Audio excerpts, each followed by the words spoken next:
Welcome to today's episode of What the Football, brought to you by Game Time, the fast and easy way to buy tickets for all the sports, music, comedy, and theater events near you. Game Time has killer last-minute deals, all-in prices, views from your seat, so you know exactly what to expect when you arrive. Take the guesswork out of buying tickets with Game Time. Download the Game Time app, create an account, use the code WTF for $20 off of your first purchase. Restrictions apply. Visit gametime.co for terms. Again, create an account. Redeem the code WTF for $20 off. Download Game Time today. Last-minute tickets, lowest prices guaranteed. Hi, Amy. Hi, Suzy. I sounded a little froggy. I got home last night from London. Picked something up on the way back. No COVID, I promise. I think you actually sound kind of sexy. Do you know, it's so funny. Like, sometimes the sicker I get, the lower my voice goes. Yeah, it's kind of sexy. So if there's a sex line working, 1-800, whatever, I could maybe make some extra cash on the side. But, yeah, I mean, I'm just letting you know. We're not going to hug. We're not going to share an ice cream sundae today. We're going to have to get our own. Okay. Or we could share with separate spoons. We could. Or we could get... But let's not bury the lead here as to why we're having this ice cream sundae. Do you want to share that, or do you want me to? Yeah. So for those of you who listen to What the Football, we made a bet last week. It was Raiders-Patriots week. Patriots-Raiders week, whatever. I really thought that would be an opportunity for Bill to remind Josh McDaniel, who's your daddy. It was not. It was not. And I now owe you copious toppings. What are we going to have? Because I owe you for this. First of all, there's an expression nowadays, let's manifest this. I'm going to manifest something. I hate that expression. Okay. But on CBS... Is that like calling something organic? I think it's more like saying I'm going to be intentional. Yeah, okay, whatever.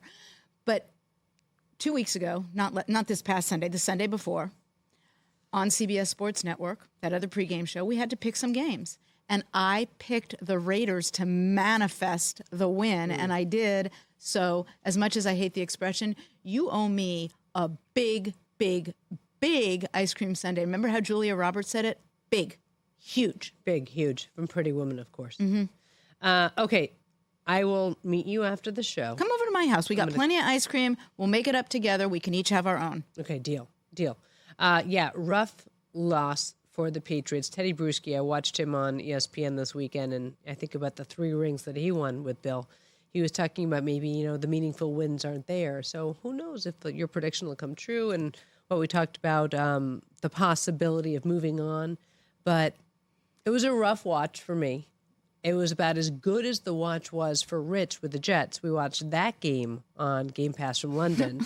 And I thought that I would have Rich come on this week just because, he's pretty relevant right now. We are in his studio.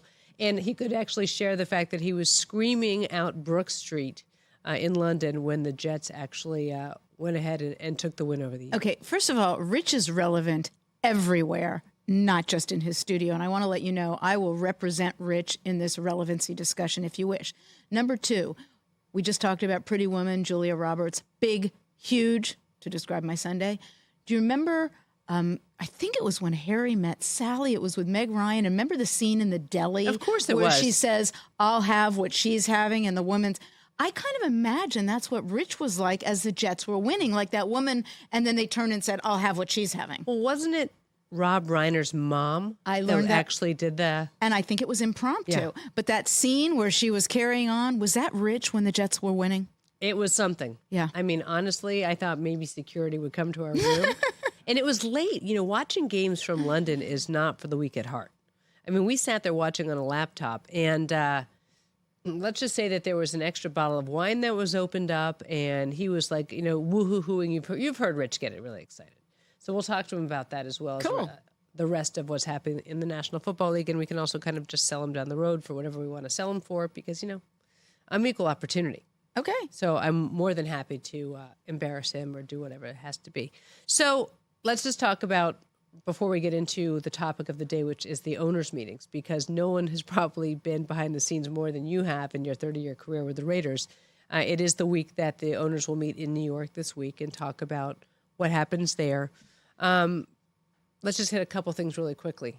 Anthony Richardson might be out for the season. I mean, that's one of the huge losses that we're going to see right now this week. And we've heard week after week that this kid has to learn how to play in the National Football League, but it would be a big loss to see him go out this early.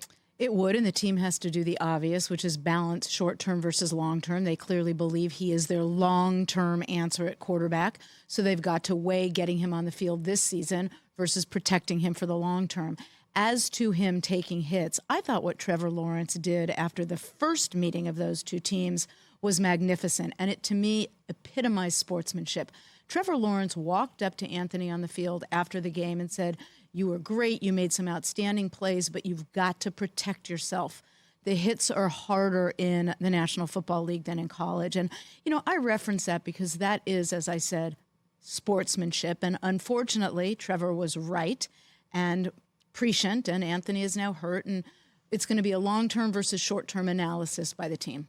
And we'll talk with Rich in a couple minutes about the Jets' victory over the Eagles. I didn't realize going in that we were looking at the last undefeated team and that the Jets had never defeated the Eagles in franchise history. Mm-hmm. It was a big deal. Yeah, it was a big deal. It was a big deal. I'm sure Rich probably thought so too. Do you get, are you one of those people that gets excited about, the undefeated teams, there's no more undefeated? Does that matter to you? No, I don't.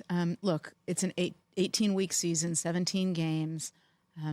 I don't get all giddy and yippy about stats like that. I mean, look, now there's no undefeated teams. Yeah, I think the only people who get excited about that were the Dolphins from the undefeated team. Right. And then the Patriots the year that they almost, that they lost. Was it they lost the in the Super keyword Bowl? being almost. Yeah, no. Yes, against the Giants. Whatever, almost. It's not nice. I was there. Were you? Yeah. Where was that one? I think it was Arizona, but I'm not 100% sure. Yeah. It was Arizona. We stayed in this crazy place called the Wigwam. And I remember that because it was called the Wigwam, first of all. And then they also had a water slide. And it was one of the things you have to be a certain height to be able to do the water slide at the Wigwam. And one of my kids wasn't high enough. Would I have been tall enough? Maybe not. Yeah, that's kind of sad. Have you ever not been able to go on a ride because you were too short? Oh, as a kid. Right. We'd go to Disneyland, you go to Magic Mountain, and you'd have to, be up to the measurement. Sometimes, one of my siblings or cousins would kind of let me cheat and stand on their feet so I could try to reach. Yeah. Rich is going to love the fact that I'm using this real estate to talk about the Wigwam, but, it's my podcast, so there you go. It is, but I'm, a big fan of not mentioning anyone by name if they ain't paying us for advertising, so. Oh, good point. Yeah. So I'll leave that out next time.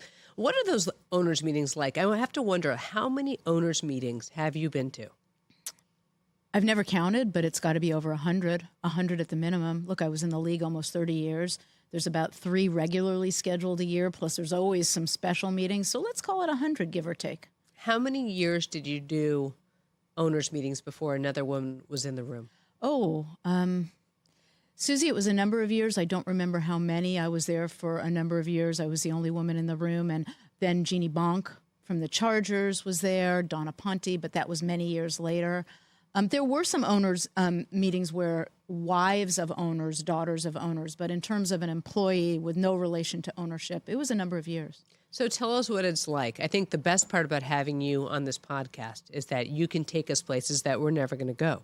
So what is it like to be a part of an owners' meeting? Well, the easiest, fastest description is to tell you it's like junior high school. Although some of them, more like elementary school, some of them leaned to high school. First of all, there's the annual meeting in March, where every team brings 5, 6, 7, 8 people and spouses, and it's a social gathering.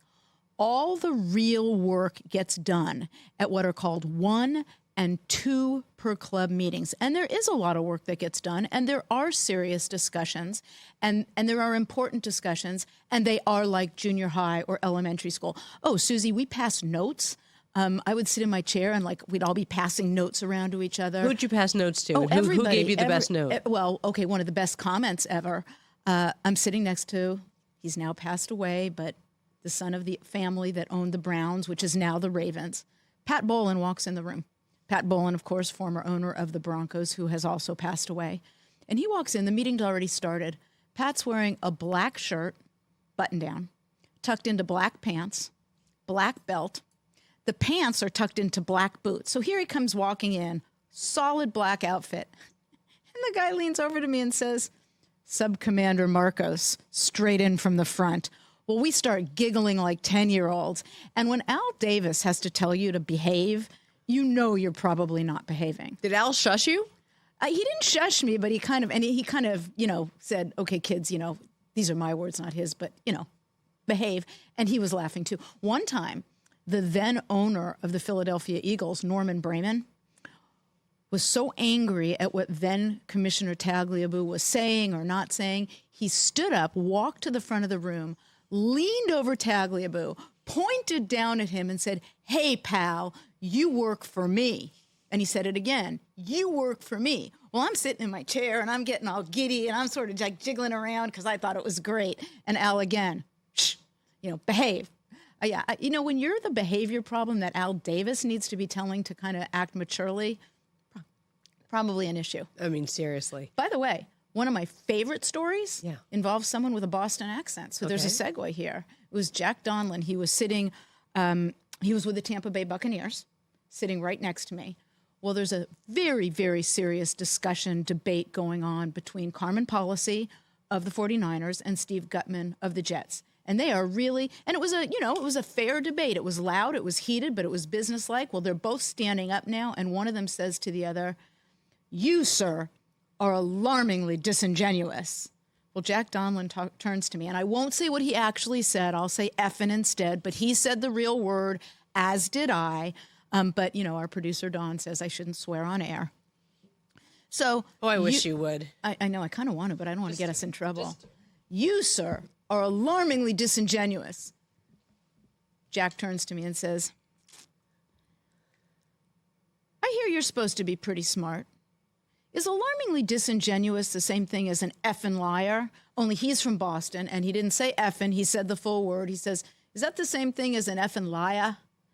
I thought about it for a little bit, and I said, yes, it is. Alarmingly disingenuous is like calling someone an effing liar, only I said the word. Because if you wanted to just call someone a liar, you would call them disingenuous. But if you're calling them an alarmingly disingenuous person, you're calling them an effing liar. Well, all of a sudden, Al pokes me in the back. He didn't ask you for an effing grammar lesson. Only he didn't say effing either. No, alarmingly. And we passed notes, alarmingly. Alarmingly.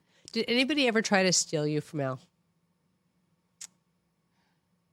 No. They probably knew that you weren't going anywhere. I wasn't going anywhere. And I'm going to say the following without judgment as to those of my colleagues and peers around the league who viewed this differently. Many, many people viewed a job with a team as fungible, and they would move from team to team to team to team. And I'm not just talking about coaches, but front office people. I didn't view my job as fungible. I was a Raider, and it never interested me to go somewhere else, either during my career or when I had the opportunity after I left the Raiders. What was the reaction like amongst the owners when Al would walk in the room at an owners meeting? Some extremely warm, extremely welcoming. Others maybe a little scared to sort of cozy up to him because they knew we weren't always on good terms with the league. And by the way, I am now going to revert to my 8-year-old self, having told you that these league meetings, they really are like junior high school meetings. I mean, you got to try to see are you going to eat lunch with the cool kids? Do you even have a table in the lunch area? We could talk about how just a big deal it is to get the chairs. That's a big deal. I just don't recall a time of anyone being not warm to him. I'm sorry. I was going to tell you about when I was an 8-year-old, act like my 8-year-old self. All the litigation, Raiders, league, antitrust, Mom, they started it. So when everybody talks to me about, the Raiders litigated a lot, we litigated, they sued us. Al just counterclaimed with a vengeance. What was it over? It was before I joined the team, but it was over Al's relocation of the team from the Bay Area down to Los Angeles, and it ended up being an antitrust suit. And some of the very people who were advocating that Al should be sued later took advantage of the rulings in the matter and the fact that teams could move. But I'm always very defensive about that. We were the defendant. We didn't start it, Mom. So crazy. I don't even know who started it. I wasn't aware of it at the time. Let's talk about the chairs. What's it like in terms of who gets to sit where? Okay, that is such a great question. Does Jerry Jones get the best seat? Does Bob Kraft? No. So there's 3 long tables, long. They're table after table after table. 3 rows that are parallel to one another. And at the front, there's a row that's perpendicular to the 3 parallel rows. And the league office people sit in the front, and the people that are making presentations sit in the front.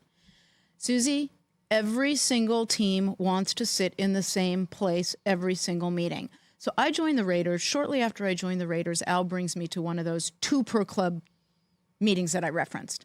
Well, the gentleman he used to bring before I joined the team, instead of being annoyed or pissy, was really a teammate and told me what to do when I got to the meeting. He said, get the chair. I'm like, what do you mean? Get the chairs. You have to get the chairs. I said, what does that mean? Well, every team wants to sit in the same seats every single meeting in the same area. So you got to get in and you got to put your name down on the chairs.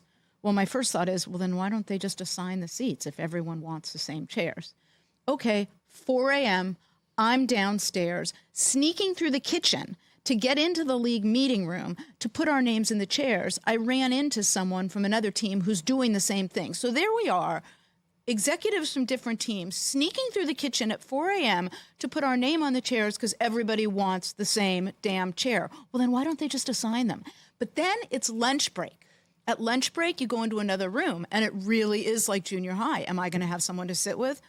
I didn't really care because I knew I could sit with Al, and that pretty much was cool enough for me. I think it was the coolest place. But it's really like junior high. And as I said, we passed notes, we giggled, we laughed. What was the craziest thing that you ever saw happen at an owners meeting? Crazy. Well, I thought the alarmingly disingenuous argument was pretty steamy. Here's a good one, too. Jim Irsay's dad owned the team before Jim inherited it from him at one point, and this was just hilarious.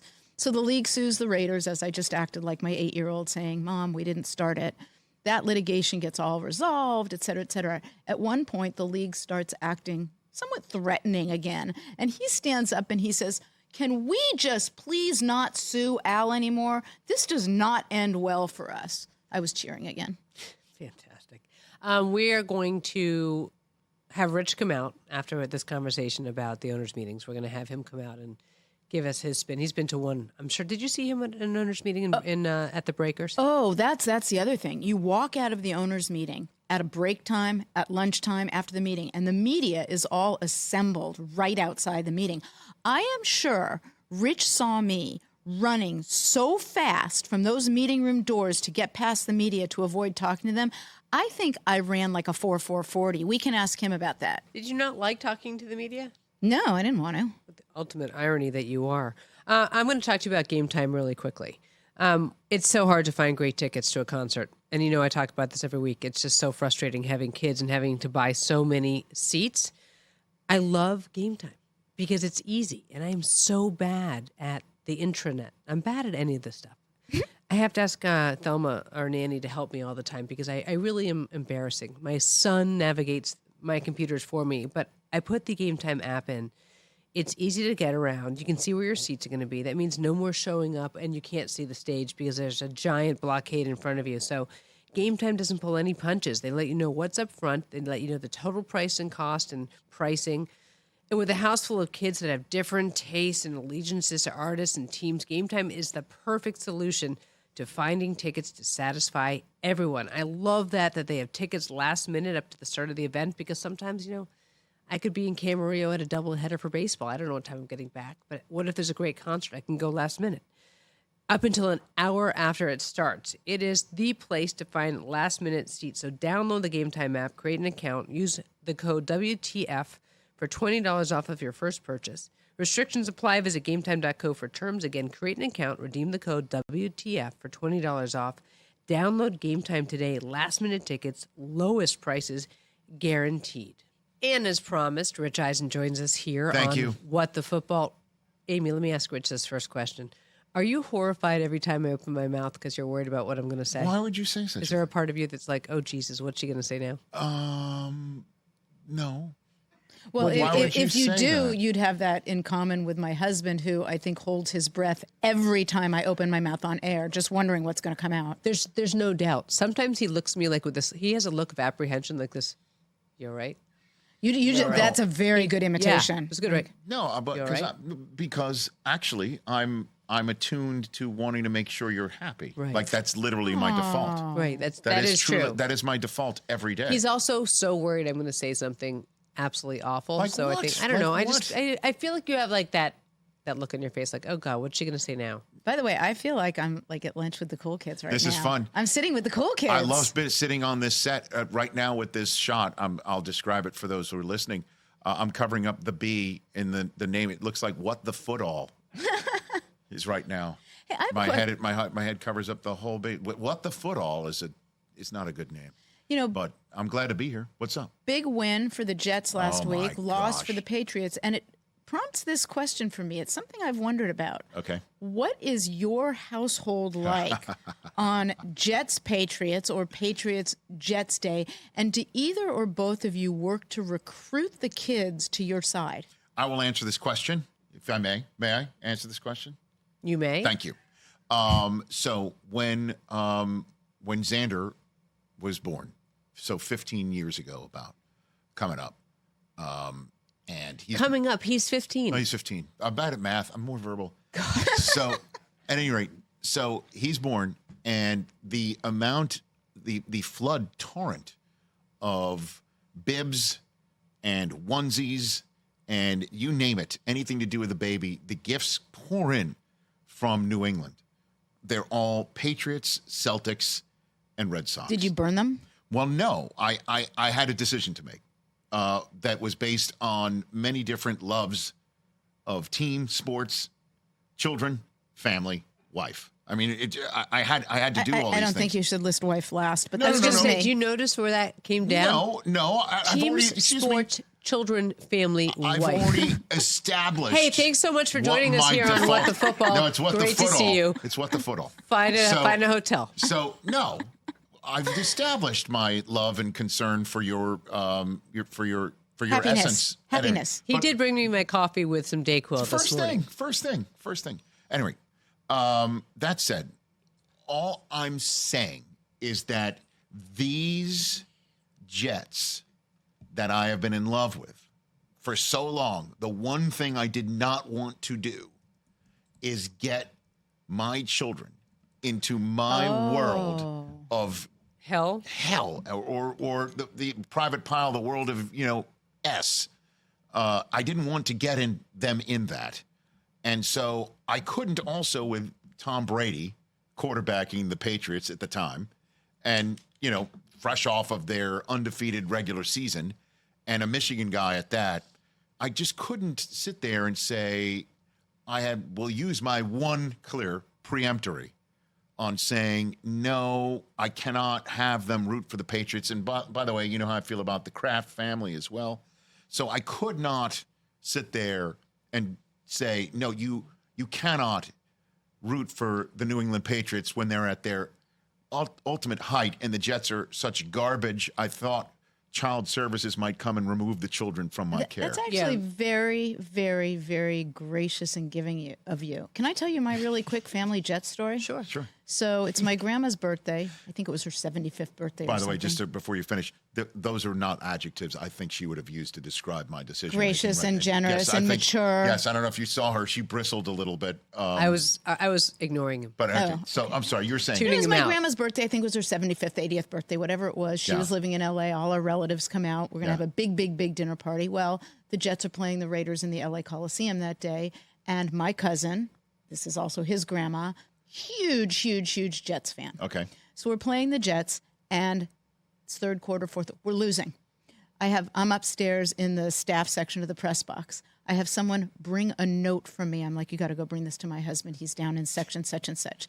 And the note says, if we lose this game, I'm not going to dinner. And it was the big, big, big party for my grandma. It was her big birthday party. I like it. it. The note says, if we lose this game, I'm not going to that. And then I wrote effing, but I didn't write effing. I wrote the word out, dinner.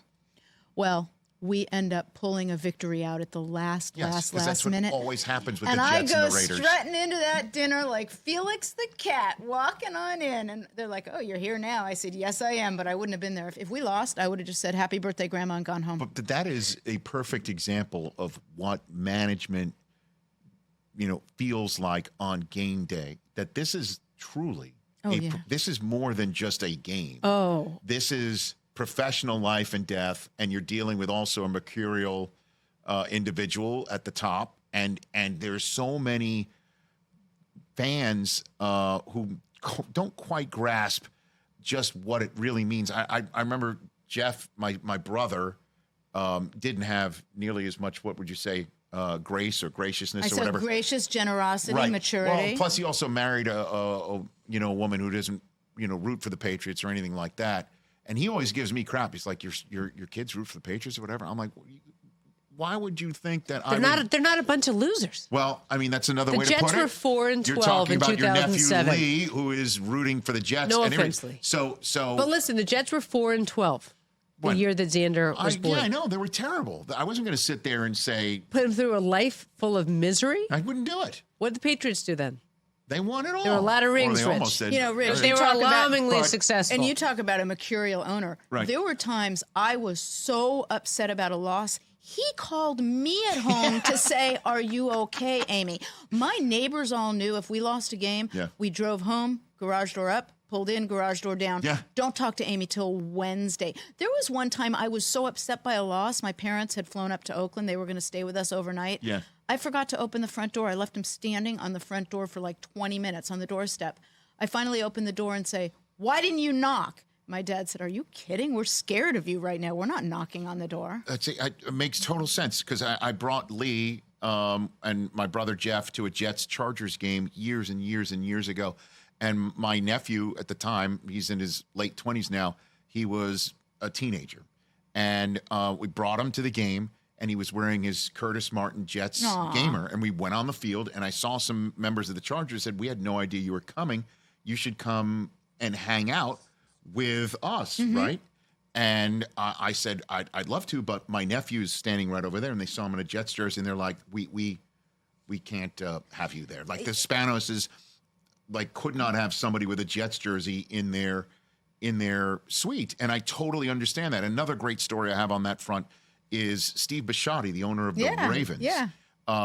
Once upon a time, George Clooney was dating, I forget what her name was at the time. She was one of the Dancing with the Stars participants or something Stacey like that. Keebler, Yes, that's right. wrestler. And How did you remember that? Very impressive. Wow. She was a former Ravens cheerleader, and so thus part of the Ravens family. And she called up and asked if it's okay to have George come to a game with her to the bank. But he's a Bengals fan. Well, he's a Bengals fan. She wanted to go, and so Bisciotti's like, absolutely, like have him come. Did to he my come suite. in Bengals gear? No, but as soon as Bisciotti found out that he wanted to come to a Bengals at Ravens game, he's just like, would love to meet him, but he cannot be in my suite. And this may sound, impersonal, and it may sound, completely off to some fans, but I totally get. On game day, wins and losses are the world. And I wouldn't talk to anyone other than people with whom I had to speak for business. It's like if we lost on a Sunday, do not even speak to me if you're a neighbor. I mean, unless you're like dying and you need me to come save you, or you've been abducted by zombies and I need to rescue you, leave me alone till Wednesday. And I mean, I did. I left my parents on the front doorstep for 20 minutes and they were too scared to knock. But That's what I love impressive. about you so much, though, is like you're not a very big person. Let's just put that out there, okay? I have to. I'm 5'8", right? So if I'm wearing like my Shaq boots, I'm a good 6 foot. That can be intimidating, right? Are you 5'3"? I am 5'3". Okay, I hit that one. Wow. And when you're in a bad... She's like, finish your sentence. Yeah. But like when you're in a bad mood, I mean, I can't decide whether it's funny or frightening. Suzy, it's very frightening. Can we focus for a moment? Princess of Darkness. Which is my favorite name of all and listen, time. You love dogs, as do I. Yes. You love rescuing animals, as do I. Sometimes when you've got a really, really big dog and then a little one, sometimes the little ones are more feisty. Well, let me just say this. Let me say this story here. First time I ever met Amy Trask. Since I know this is an owners meeting week as well. Yes, please. Okay. Bring us back to No, here we go. focus, will you? No, seriously. And then I'll finish the whole other story here about kids and what we root for in our house. But the first time I ever met Amy Trask was at an owners meeting. I forget where it was. All I know, it was like the year 1, year 2 of NFL Network. And in walked both at the same time together, Al Davis and Amy Trask. And I stood there and I watched as you walked in the room, and the only thing was missing was the Darth Vader Imperial So March awesome. music in the background. And I kid you not, I was scared shitless. And honestly, the two of you would walk in a room and you basically had this air about you. It was like the owners' meeting can now begin because the Raiders have arrived and we are going to abstain because we're going to piss everybody off in this room about absolutely everything. We will take a stance on nothing except obstructing what you want. And that was essentially the air you gave off to everybody when you walked in the room. First of all, I love that. I love that. I love that. And before you go back to your story about the family, I got to tell you about the abstention thing. Al always abstained. On everything. Before I joined the team, a lawyer that was outside counsel told him for legal reasons, once the league had sued him, just abstain, just abstain.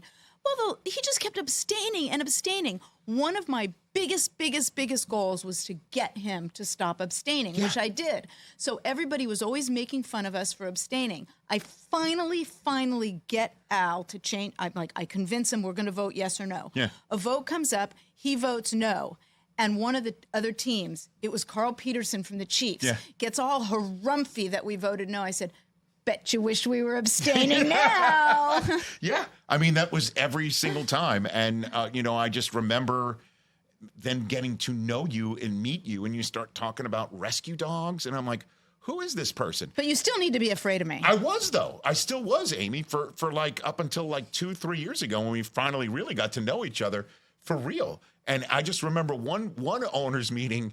It was towards the end of Al's life, and you were with him as well. I remember this was in Arizona at the Biltmore Hotel, I believe. Ooh, with those s'mores at the fire pit. Oh, my gosh. There was nothing s'morey about this conversation because the NFL Network had just completed or was just in the midst of having an anthology of the top ranked, 50, 40 or whatever it was through number one of the Super Bowl winners of all time. And the Los Angeles Raiders was, their championship team was ranked like 22. And Al thought that was an outrage, an absolute outrage. And he walked up to me. I remember he had his walker with the tennis balls on the bottom of him. And you were standing right next to him. And he's staring at me with his big, thick Brooklyn accent. The L.A. Raiders, 22nd overall, whatever it was. Who the hell came up with that ranking? I need to speak to that person. And basically he was insinuating, was it you, Rich? I'm like, I had nothing to do with this, sir. And you're like standing there next to him like, yeah. And I'm like, what the hell is happening here? Honestly, I'm glad I went to the bathroom just before because I might have actually done something right there in front of you guys. Honestly, that was one of all of the interactions that I can remember where I first met you. And now I, know just who you still are. be a little more afraid. Be a little afraid. Yeah. I am. Just to finish up. So yes, my kids are Patriots fans, Celtics fans, and I put my preemptory on the Red Sox. No effing way on planet Earth was I going to have them root for the Red Sox. I think there is one shot of Zan in a Red Sox jacket or something, and that was it. I'm like, no way. I put my preemptory preemptory challenge. Yes, I got rid of the Red Sox juror from the pool, and I put the Yankee one in there. So it's great. Cooper, our 12-year-old, is going to go to college one day, and they'll say, who are your teams? And he'll go, Celtics, Patriots, Yankees. And they'll be like, who the hell are you? What household did you come from? Did you hear that he said my kids? Come on. I've actually always wondered. Moms do that, dads do time. that. No. And they'll say, my kids, my kids. It takes two. By the way, You do that I'm all trying the time. to remember when I saw Rich pregnant 3 times. Oh, my God. My kids? Oh, my God. You do that all the time, though. You do that Should way more than I do. Falcon to Rebel Base. Falcon to Rebel You do Base. that I don't way do more that than on a I do. podcast. Should I move My between the kids. two of them? What Seriously. the foot all is going on here? Get our name right, okay? We're branding here. My head is as big as the bee. Look at that. I'm sorry. Well, So- didn't your dad tell you had a big head one time? Physically. No. Okay, so Joel, Stop. God rest his Oh, my soul, God, was just a sweet, sweet guy. He once told Rich when he went to Cornell Summer School and he gained about 25 pounds. did. Eating late night pizza. When he came home, he goes, Richard, you're grotesque. Yeah, he told me I was grotesque. You're Oh, grotesque. that's ouch. He also told him that he had a very large head. That's out. That's what he told me. But he was a sweetheart of a man. I loved him. At any rate, what else do you want to talk about on what the football? When I woke the kids up this morning, I will say, when I woke up my kids this morning. No. Come on. Taylor was in a Celtics uni, top to bottom, because she thinks it's cool whatever she gets from Cooper, too. And Cooper was Celtics top to bottom. It was gorgeous. Yeah, he's a big Celtic fan, and I don't mind it. Again, I'm a Knicks fan from growing up, and I'm going to invite Jeannie Buss on this podcast. When are you going to do that, by the way? When do you want to do that? Well, the season starts. Let's get her in here. Well, we'll get Jeannie Buss. She's just, by the way, Jeannie and I, we went to the same high school. A lot of people went to our high school, just so you know. Mike Silver, Which high Steve school did you go to? Kerr, Palisades High School, in the Palisades. Mike Silver, a big favorite of Al Dilo Casal, right? From back in the day. Did he say he got high or something like that? He smoked doobies with... was that Loki or someone else who said that? Al Casal. And by the way, there is a... You worked with, the five families. That was... honestly, that was... I remember him... You scared the crap out of everybody. There's a really I neat... really like that about you. I love an intimidating woman. I'm so happy. Every time I hear a story about how scary you were, it warms my evil heart. Your evil heart. You have the biggest heart in the room. Well, you and Rich. The Mike Silver story is a very good story, and it's a life lesson. Mm-hmm. Huge brouhaha between the Raiders and Mike Silver umpteen times. I had to sign the checks every time the league fined us for the way we treated Mike. So we treated Mike poorly, rudely, horribly. I didn't think it was that bad, but it broke league rules, so we got fined, and I had to sign the damn fine check. And you know what? Mike and I have had conversations. And we're friends now. We worked through that, and I think there's a good life lesson in that. Okay, I like that. Very good.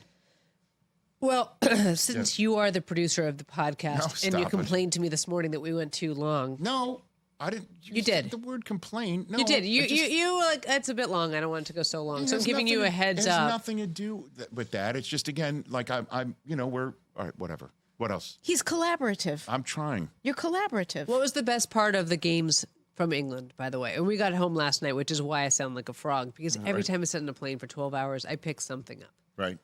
So what was the best part? Tell us a little something. Take us... Not flying with you? Well, there was that, too.